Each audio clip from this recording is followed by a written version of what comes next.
Every day, excessive delays and denials from big insurers keep patients from accessing the care they need. And when care is urgent, these delays can be disastrous. These practices cost billions in wasteful spending, driving up costs for American families. But while big insurers put up barriers, America's hospitals and health systems are in your corner, navigating endless reviews and appeals to get you the care you need when you need it most. It's time to curb these harmful practices and put the focus back on patients. Brought to you by the Coalition to Strengthen America's Healthcare.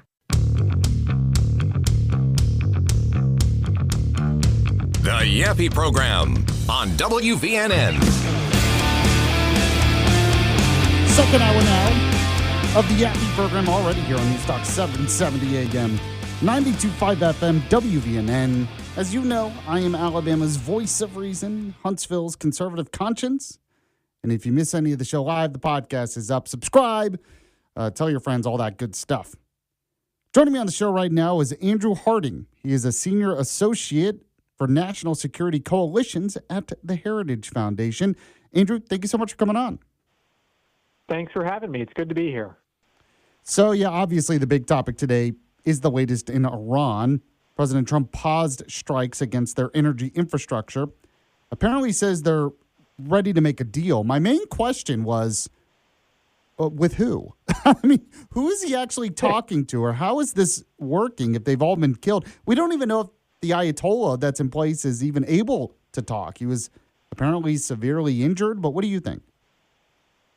You're absolutely right. I think that's an open question of who really is leading the country right now. From what we can tell, the Ayatollah continues to be out of the scene, perhaps medically induced out of the scene.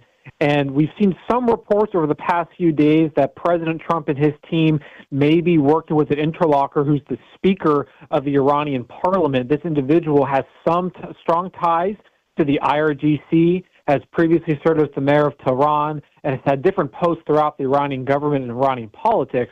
But he's by no means at the same level of the Ayatollah or some of the other more prestigious leaders in the Iranian government. So I think the president, perhaps, as he's discussed, he wants to work with someone practical, that he seems more fit.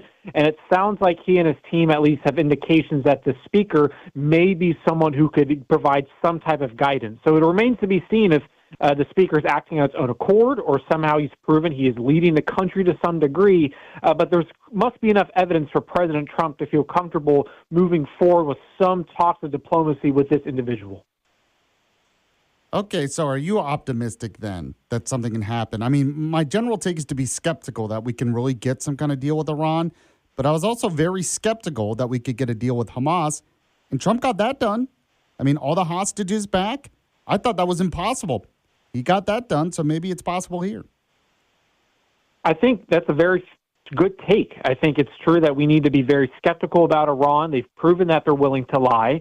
Not only they lied about their nuclear ambitions, but as we saw just a few days ago, a missile strike that launched towards our joint U.S.-UK Diego Garcia base indicated that Iran has been lying about how strong of a range that their ballistic missile program currently had.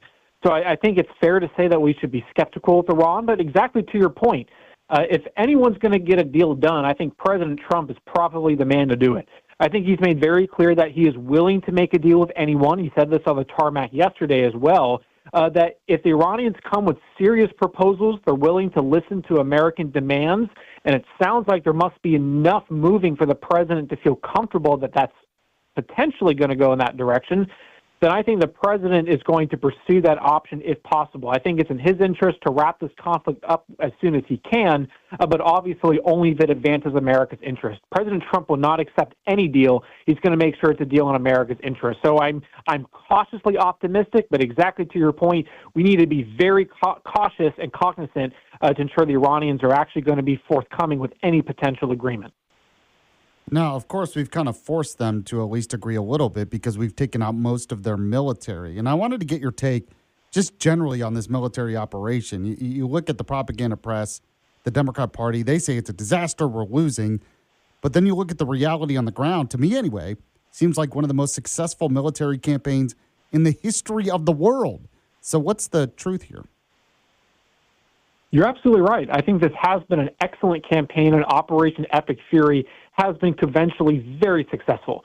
The last reports I've seen is we've taken over 100 or sunk over 100 Iranian naval vessels. And for weeks now, the United States and Israel, with an excellent partnership, have been able to demonstrate complete air superiority over Iran and are bombing at ease. So I think the media that is saying we've lost or claiming that this war is not going well, I just don't think that's true.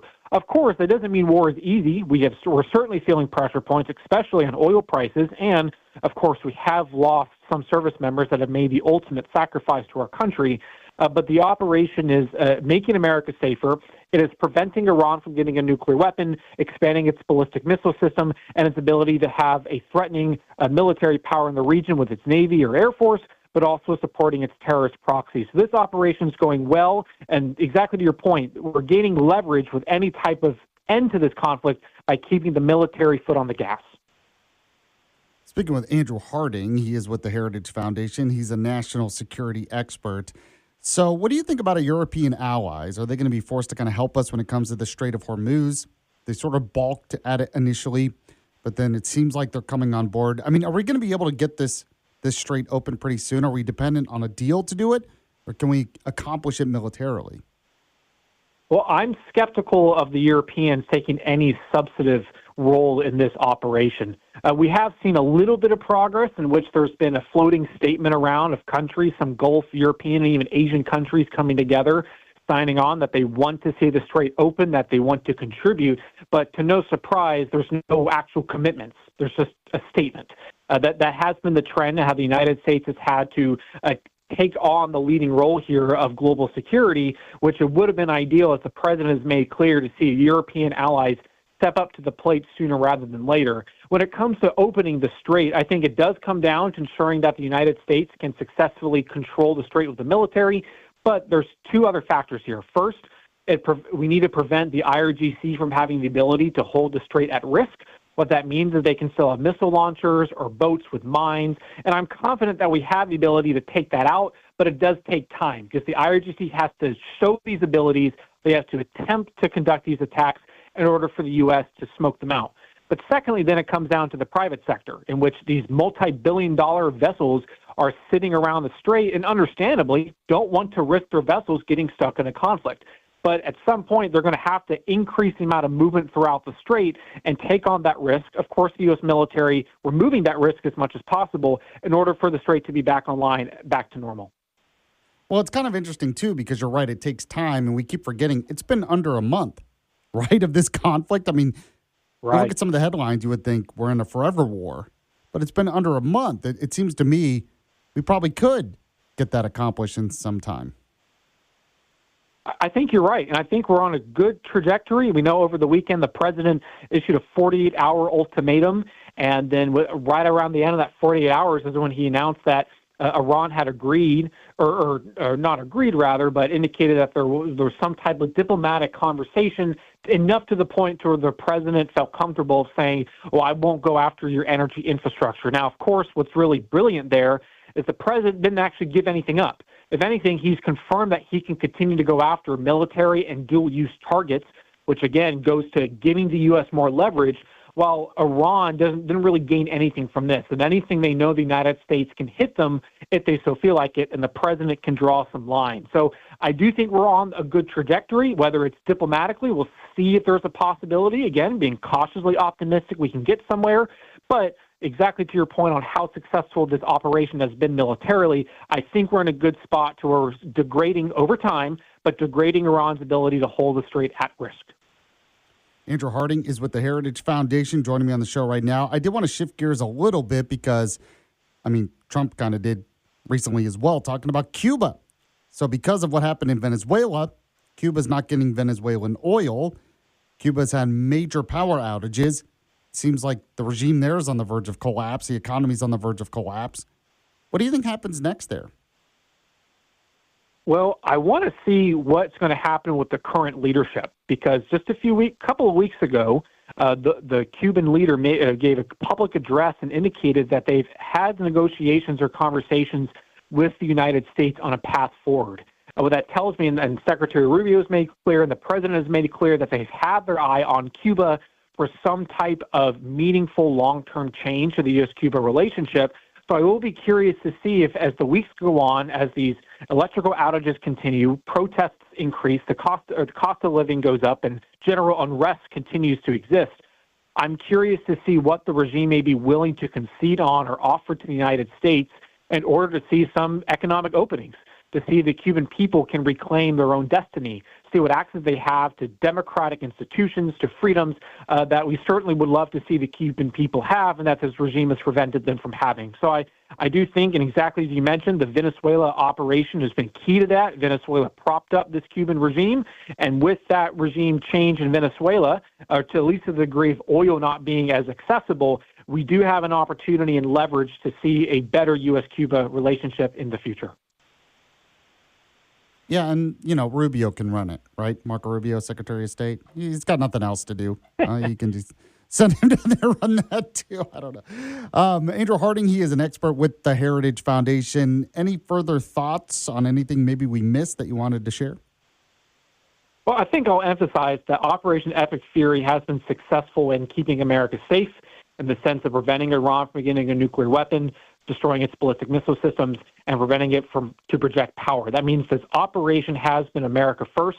It has ensured that America is safer and that the region can be more peaceful, and it also can reduce our need to continue to have these different military operations throughout the region. So I'm confident in what we're seeing, and I'm optimistic that we can see an end to the conflict within the next few weeks. There you go. There you have it. Andrew Harding with the Heritage Foundation, National Security Foreign Policy expert. Really appreciate you coming on the show. As always, my friend, we'll talk to you again in the future. Thanks. You got it. Thanks for having me. All right, there you go. If you want to react to that, we have our Yaffee text line, as you know, 866-494-9866, 866-494-WVNN. The text line brought to you by Regenesis Stem Cell Center. Go to regenesisstemcell.com to find out more how they can help relieve pain. If you deal with, say, knee pain, back pain like I did, neck pain, elbow pain, any type of joint pain, arthritis, joint deterioration, stem cell therapy, it's a proven alternative to orthopedic surgery. It can speed healing and regeneration in your body without the need for anesthesia, lengthy downtime, or even a surgical wound. Sounds pretty great. I mean, I was worried with my back problems. I would need some kind of major back surgery, and that's extremely risky. It really is. So I went to Regenesis Stem Cell Center. Dr. Charles Lee is great. They helped me out. They changed my life using my own body's adult stem cells. Don't let injuries or pain slow you down any longer. Call them today, 256-715-8193, or go to regenesisstemcell.com. Make an appointment right now. Regenesis Stem Cell Center. When you contact them, let them know Yaffee sent you. We'll be back in a moment on the Yaffee program. It's the Yaffee program on WVNN.